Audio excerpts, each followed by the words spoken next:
Welcome back to the pop culture discussion. I am your host Robert, and I'm back at it again today with another unboxing video, this time for Guardians of the Galaxy Volume 3. Just like last time, I picked up the physical media version of the film. This is the Steelbook 4K Blu-ray combo of Guardians of the Galaxy Volume 3, along with all of the action figures that came out in the Marvel Legends wave. This is one of the best steelbooks I have seen in a long time for multiple reasons. Now, the main reason for me might be a little silly for other people, but it's literally just this little piece of cardboard right here. They've actually put the cardboard on the sides so that it does just literally slip onto the metal case. Instead of just having like a little piece of like glue and it just like sticks to it, and then over time it's not sticky anymore and it just keeps falling off. So this will never fall off because it's got cardboard on the side, and I love that. The steelbook itself is extremely colorful. It is a very nice looking steelbook. I love everything about it. The inside is really nice too, and we have a full shot of the team right there, which is awesome. But yeah, by far this is definitely the best steelbook I have seen in a long time. I don't know if Disney just put all their love and care into this, considering it's apparently going to be the last piece of physical media coming out in Australia. If you didn't know that already and you're a collector of DVDs, Blu-rays, or 4Ks, feel free to go out and stack up on your Disney movies because, yeah, Disney's not releasing them on physical media in Australia anymore. Otherwise, you can get them online, I assume. You just gotta make sure they're not region locked. Anyway, I'm not here to talk about that. So yeah, without any further ado, let's get on with unboxing the action figures. So the complete wave of the Guardians of the Galaxy Volume 3 Marvel Legends action figures consists of Star-Lord, Drax, Mantis, Nebula, Rocket, Adam Warlock, Kraglin, and Groot. I absolutely love the look of this Marvel Legends Guardians of the Galaxy Volume 3 wave. The color aesthetics, artwork, and multiple figure poses on the boxes are fantastic. The only downside is that Gamora isn't included in the wave. They absolutely should have added her and possibly swapped her out for Adam Warlock or Kraglin, as she felt more important to the movie than those characters. And I also would have preferred the Higher Evolutionary as the Build-A-Fig instead of Cosmo the Space Dog, but that's just my preference. 6 out of the 8 figures in the wave come with a Build-A-Fig piece, so completing that will give you a 9-figure wave. Let's get on with the unboxing. First up is Peter Quill's Star-Lord. Wow, this is by far one of the best head sculptures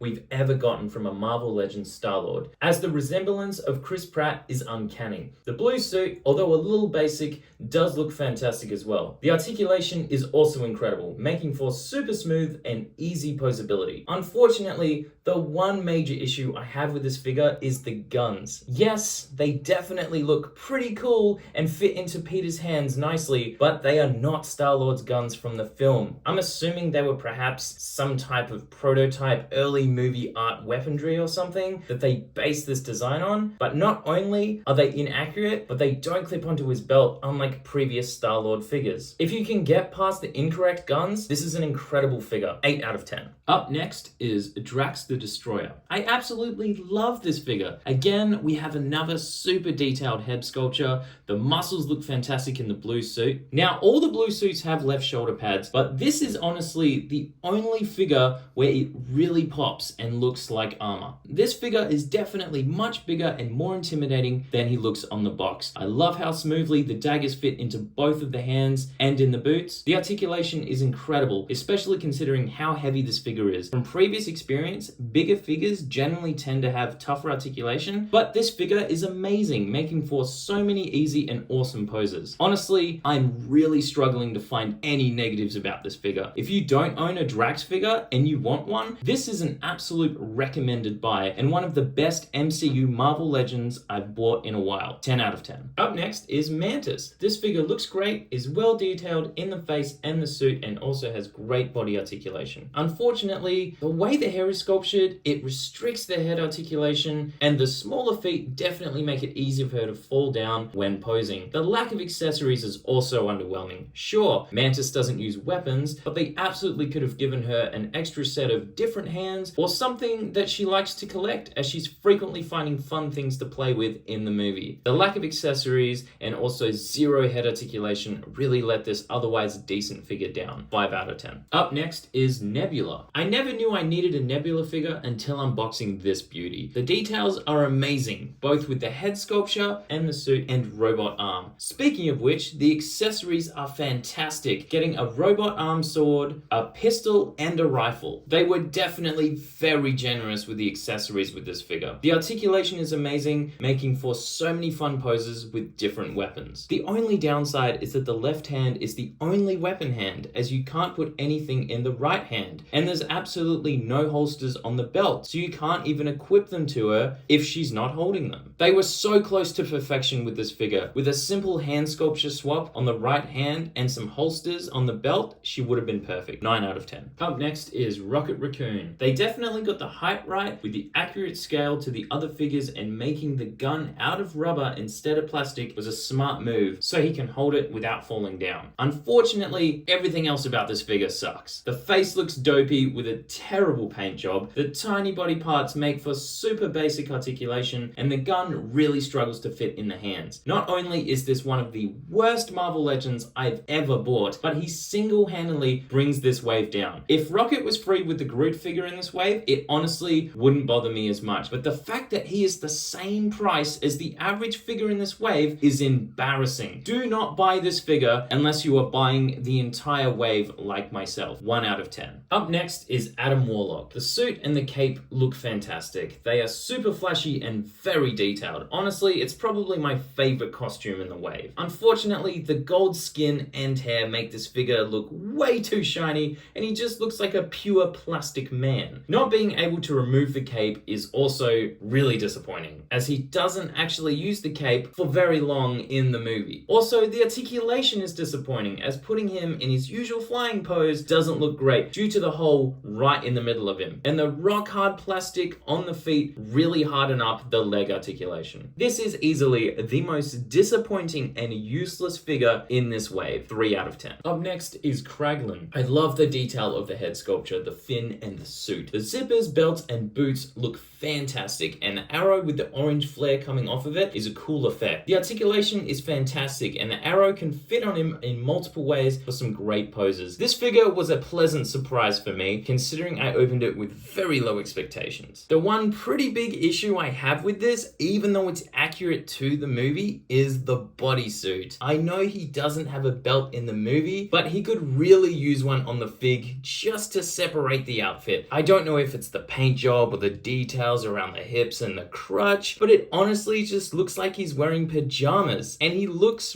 really goofy. The unfortunate goofiness of the bodysuit honestly annoys me more than I thought it would, but besides from that, this is definitely a decent figure. 6 out of 10. Up next is Groot. The impressive scale, detail, and articulation is amazing on this figure. I absolutely love the build of the head and the body, and the paint job is incredible. Coming with multiple hands is definitely a nice touch as well. The wings look great as well, even if they are a little back heavy. And the articulation absolutely has no right to be as good as it is. Figures of this size have a reputation of having either stiff or limited articulation, but Groot's is smooth and satisfying. The little baby rocket he comes with is an adorable accessory as well. Unfortunately, I know Groot is bigger than the other figs, but being almost twice the price as everyone else in this wave is honestly not justified. If this Groot came with the normal rocket of this wave as well, that figure set would definitely be worth the price this figure is. And as nice as the wings look, because they are so back heavy, this figure definitely struggles to stand upright, especially considering his tree feet are all he has to stand up with. The only other complaint I have as well is I would have loved some guns or some hands that can fit guns. We get some extra hands here, but they can't fit weapons, unfortunately, especially considering that awesome shootout he had with Star-Lord in the movie. That just would have been really cool. This is by far the most detailed figure in the wave. It's just a shame he's so expensive, so he is worth picking up if you can afford him for that price. 7 out of 10. And last but not least is Cosmo the space dog. This is definitely the cutest build Build-A-Fig I've ever seen in a Marvel Legends wave,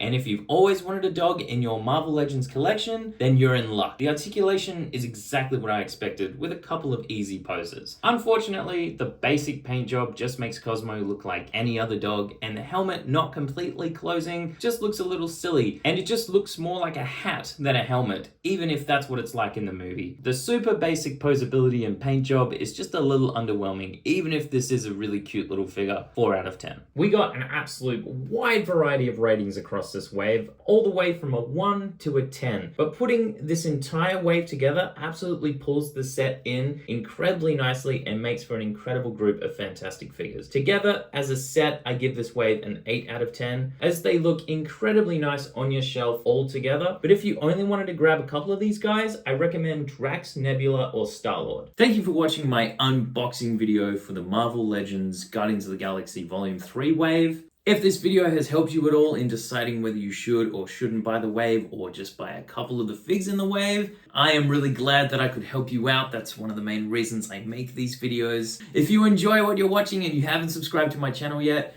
feel free to slap that subscribe button, and I will see you in the next video.